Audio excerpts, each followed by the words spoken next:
Pegi Setiawan, mantan tersangka kasus Vina Cirebon nampaknya kini punya kehidupan baru.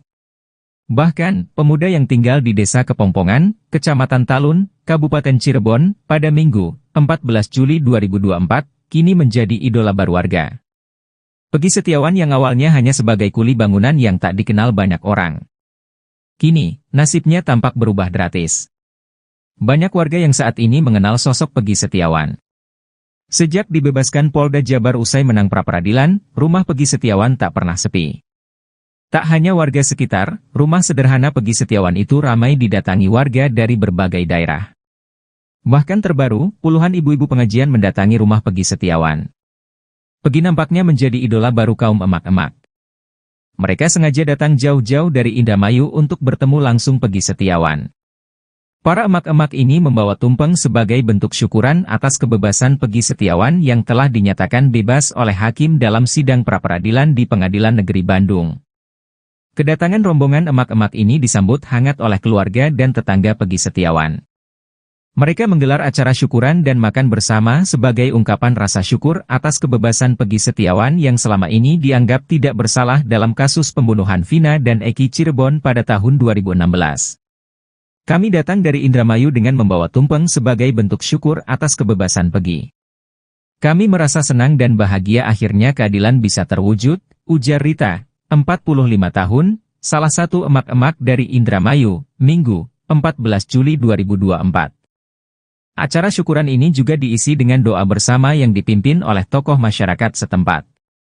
Menurut Rita, warga Desa Duku Tengah, Kecamatan Karangampel, Kabupaten Indramayu itu bernazar akan mendatangi rumah Pegi Setiawan jika dinyatakan bebas dan tak bersalah. Kalau tumpeng dari owner rumah makan di Indramayu, kalau ongkos patungan sama ibu-ibu ke rumah Pegi, ucapnya. Dikunjungi puluhan emak-emak, Pegi Setiawan hanya bisa berucap terima kasih karena telah mendukung dan mendoakannya. Pegi Setiawan membeberkan kebaikan para polisi selama dirinya berada di tahanan Polda Jabar. Hal itulah yang membuat Pegi Setiawan tidak mau mempermasalahkan penganiayaan yang sempat dialaminya saat diperiksa sebagai tersangka kasus Vina. Pegi Setiawan sempat mengaku dipukul dan kepalanya ditutupi kantong kresek oleh penyidik. Mantan tersangka kasus Vina Cirebon ini bahkan diseret dan diteriaki kata-kata kasar saat ditangkap di Bandung beberapa waktu lalu. Namun ia ikhlas dan memilih memaafkan para anggota polisi yang memperlakukannya seperti itu. Hingga saat ini, Pegi pun masih ingat wajah anggota polisi yang memukulnya. Alih-alih membeberkan polisi yang menyiksanya, Pegi Setiawan justru menceritakan kebaikan para polisi di tahanan. Sosok polisi baik yang diacungi jempol oleh Pegi Setiawan adalah Wadir, Direktorat Tahanan dan Barang Bukti, Tahti Polda Jabar, Kompol Agus Mujianto. Agus Mujianto adalah orang pertama yang memberi kabar pada Pegi Setiawan kalau dirinya sudah bebas. Pegi bahkan mendapat ucapan selamat langsung dari Kompol Agus Mujianto. Selama ditahan di Polda Jabar, Pegi Setiawan mengaku cukup akrab dengan para polisi, termasuk sang Wadir Tahti. Bukan cuma Wadir Tahti, bahkan Dir Tahti Polda Jabar AKBP Hadianur juga datang ke ruangan Pegi Setiawan. Ia datang untuk mengucapkan selamat atas kebebasan Pegi. Bahkan saat Pegi Setiawan hendak pulang, para polisi baik itu memeluk dan mengajak tahanan lain bersholawat. Bahkan selama di dalam tahanan, Pegi mengaku mendapat perlakuan khusus dari petugas lainnya. Selain pejabat di Tahti, kuasa hukum Pegi Setiawan, Sugianti Irianti juga mengungkap ada polisi baik lainnya. Mereka adalah Kasubdit 2 Jatanras Polda Jabar AKBP Rudie Trihandoyo dan Kanit 2 Jatanras Subdit 3 Kompol Deni Muktamar. Saat kemarin setelah gelar perkara untuk mengeluarkan SP3, saya dipanggil oleh Kasubdit, dia bilang minta maaf. Pak Rudie yang botak itu, ungkap Sugianti. Rupanya kepada kuasa hukum Pegi Setiawan, AKBP Rudie Trihandoyo mengaku telah salah tangkap. Bahkan Rudie rupanya masih ingat teriakan Sugianti yang mengatakan polisi telah salah tangkap. Selain Rudie, polisi baik lainnya yakni Kanit 2 Jatanras Subdit 3 Kompol Deni Muktamar. Penasihat Kapolri, Irjen Purnawirawan Arianto Sutadi, mengatakan Pegi Setiawan masih bisa diganggu menjadi tersangka lagi setelah dinyatakan bebas. Pensiunan Jenderal Bintang 2 itu mengatakan Pegi kemungkinan bisa menjadi tersangka lagi jika penyidik menemukan alat bukti baru. Surat Perintah Penghentian Penyidikan, SP3, yang telah dikeluarkan tak serta-merta menutup penyelidikan lagi terhadap Peggy Setiawan. SP3 itu hanya penyelidikannya, sedangkan di sini hanya dinyatakan batalnya karena kesalahan tangkap itu.